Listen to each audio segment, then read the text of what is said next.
Hi TOEFL students, this is Kathy coming to you with another video. But today I'm going to be doing something a little bit different. I am going to be giving you my thoughts about the website TOEFL Bank. Now I know a lot of you have been using it, and that's why I wanted to address what I think about it. Now TOEFL Bank first got my attention when a student came to me who was a pretty weak speaker, and I felt that this student was at around a 19 in the speaking. However, the student told me that he was at 24, and that's what he got on TOEFL Bank. He was using that score to assume that's what he would get on the TOEFL. But when I heard him, I had to give him the bad news that he was not actually at 24, but was in fact closer to a 19. And in fact, when he went into an official test, he did get 19. And that made me want to look more deeply into TOEFL Bank and how it's scored and how it's set up, as well as look at some of the way that the questions are formulated. Now, today's video will only be about the speaking section of TOEFL Bank. I know that's what interests most of you the most, and that's what you're using it for. So I actually went on TOEFL Bank and took all the speaking tests they had to offer, every single one. And I want to report my findings here. And I want to be fair and tell you the truth. I want to tell you both the advantages I found and the disadvantages I found. So I'm going to start with grammar. Well, overall, they had some good grammar, but I could tell that the grammar had been put through a translation system.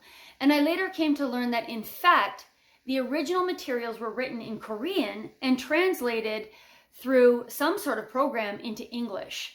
And that explained why there was a lot of odd word choices and a lot of grammatical mistakes.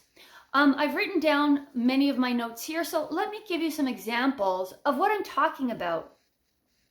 One example is in one listening in the speaking section, the professor said, "This makes the product friendly."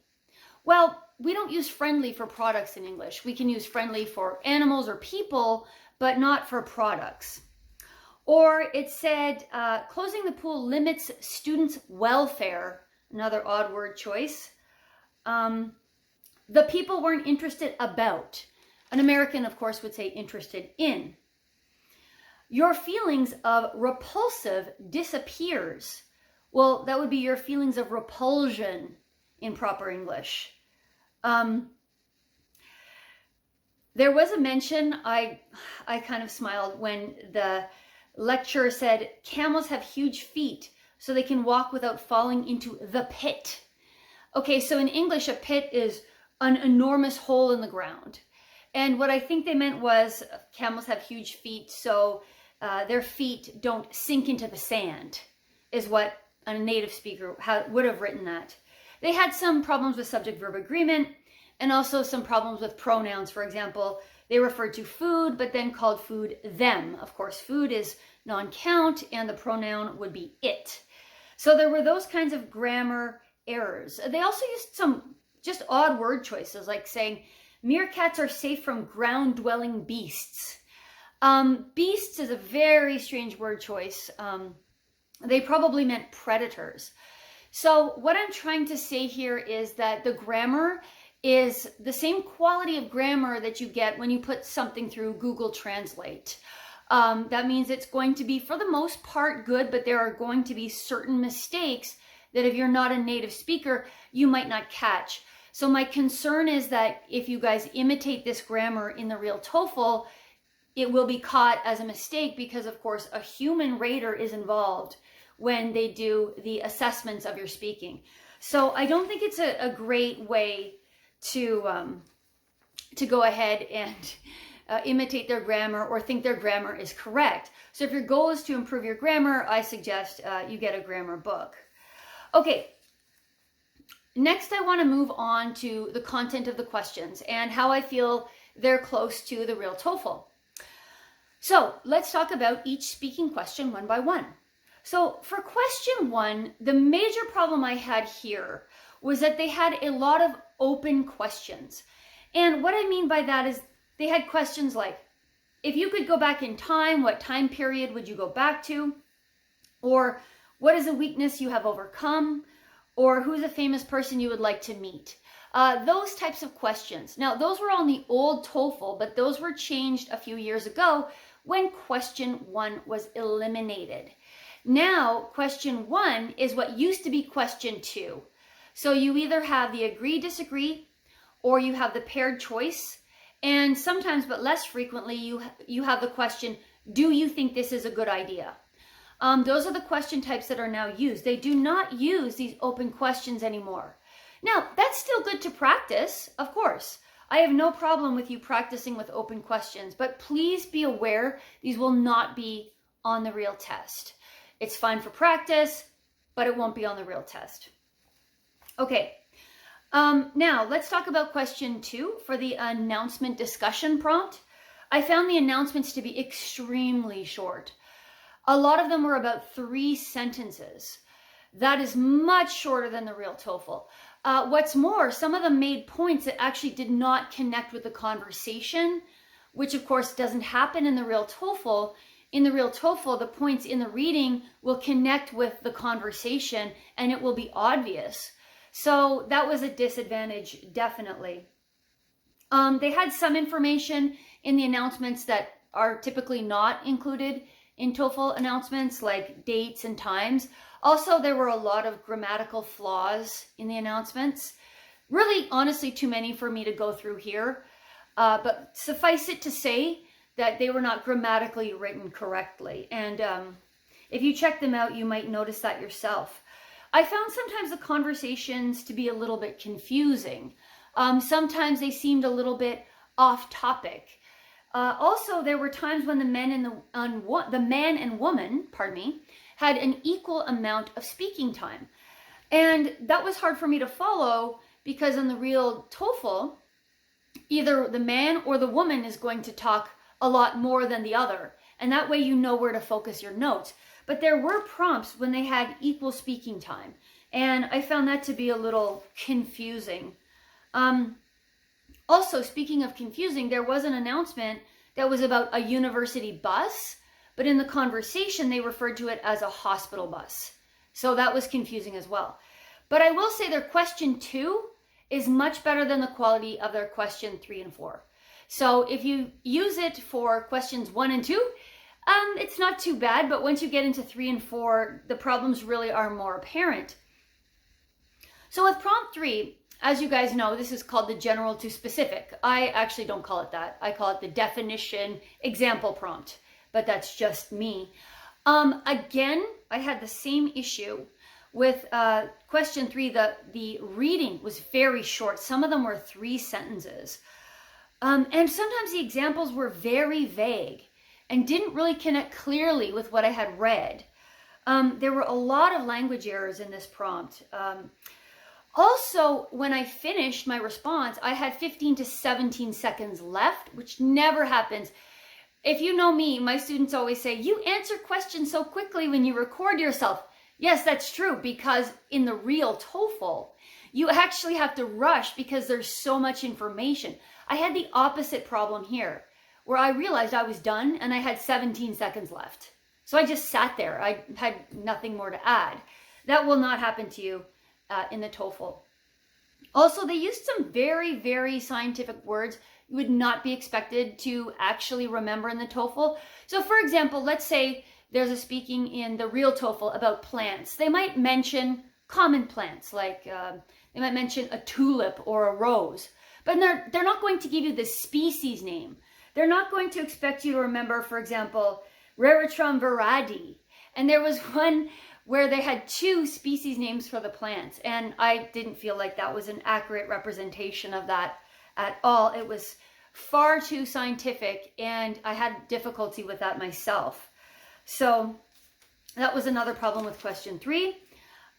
Some, again, were very confusing. I didn't see how the lecture connected with the definition. One example of that, they had a prompt about the anchoring effect. And the anchoring effect is, according to them, when we make biased or distorted choices based on our own beliefs. But the lecture was about going to the store and buying things that were on discount. And I didn't understand the connection between that and an anchoring effect. So that was confusing. Yeah, it was called anchoring effect, sorry. So that was confusing. And it's not good when you're confused in the TOEFL. It would be pretty jarring. Another one that was very vague was they had one about licensing, and the example they gave didn't mention anything about a specific company. It just said that buying technology is something that companies do and then use their logo. And that was it. And that was another one. I had 15, 20 seconds left.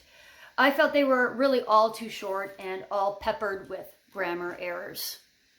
Now with number 4, so the way number 4 is organized, you guys, I'm sure you have had the experience where there's an introduction, a concept, an example, a concept, and an example. Some of the ones in TOEFL Bank did, and I was happy when I saw those, and I wrote good example from TOEFL Bank in my notes. So some of question 4 were actually quite good. They all had grammatical errors, but at least some of them were organized in the way that they should have been, but not all. Some of them were not organized in that way whatsoever. So I had some that were disappointing and some that were good for prompt 4. Okay, now I want to move on to scoring. So as I said, I took many of these tests, and my whole scores for each speaking test were as follows. Okay, on one test I got 16. That was pretty shocking. On another I got 22. On another I got 22 as well. Then I got 20, then 23, then 26, then 26. Now you might think, well, that's fairly reasonable. However, whenever I take the real TOEFL, I get 30. I'm a native speaker and I'm a teacher, and I've been teaching TOEFL for 11 years. So I know exactly what the ETS is looking for. So for me to get a 16 was really not right. And this goes back to what I said at the beginning of this video, with the accuracy is not consistent with the performance of the student. I want to give you guys a couple of very specific examples to show you what I mean. Now, I'm going to read 2 of my responses that I gave for prompt number 1, and I'm going to tell you the scores I got on them. So, you will see that this doesn't make sense. Now, you probably know, the highest score you can get on any particular speaking prompt is a 4. So on this response, I got a 3. And the question was, what would you do if you had only 1 day remaining in your life? And by the way, the ETS would never ask you that. First of all, that's a very sensitive question, which could upset some students, so they would never put it in there. It's also an open question. And again, they don't ask these types of questions. But regardless, take a listen to my answer. I know exactly what I said because they give you a transcript. So I simply printed out the transcript of what I said. I said this: if I had only 1 day remaining in my life, I would spend it with my family for several reasons. First of all, they raised me from childhood. They took good care of me and they always loved me. So I want to spend my last days with them, as I think they deserve my attention and care. What's more, I would spend time with other family members like my sister. I only have one sister, and she is close to my age. We spent a lot of time together growing up, and we have a strong bond, which cannot be broken very easily. I would need to see her before I were to pass away for all these reasons and many more. My family is the most important thing in my life, and I would want to see them before I died. Therefore, if I only had 1 day remaining in my life, I would spend it with my family. Okay, that got a 3 out of 4. Now you might be thinking, okay, well, that's fair. That's a pretty good score. Let me read this second one and tell you the score.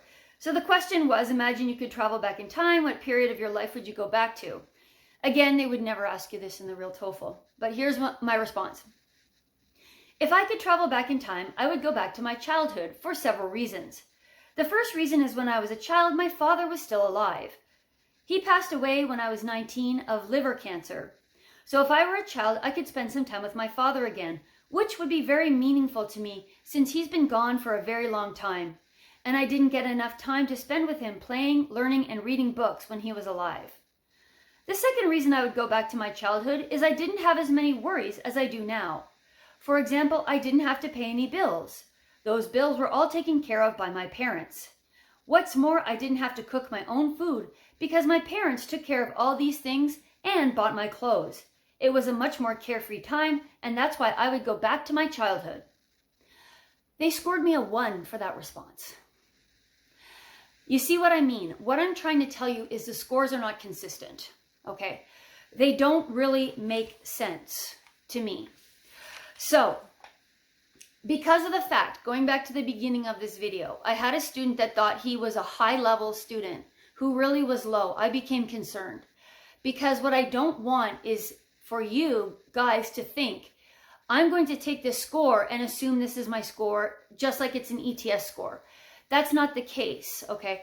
With the ETS, you have professional graders listening to you, and you can always hire someone pretty inexpensively. And House of TOEFL offers very inexpensive speaking evaluations, and at least you'll get corrections on your grammar, and you're going to get consistent feedback. And we TOEFL teachers, and there's a lot of us online, it's not just me, we know what characteristics the ETS is looking for. The artificial intelligence they're using doesn't seem to be calibrated properly. Now, I do have some final thoughts that are positive about TOEFL Bank. One is that it's free, and if you don't have any money, then why not use it? It could be a great tool. But I want to emphasize, it's only a tool and should only be used as part of your journey.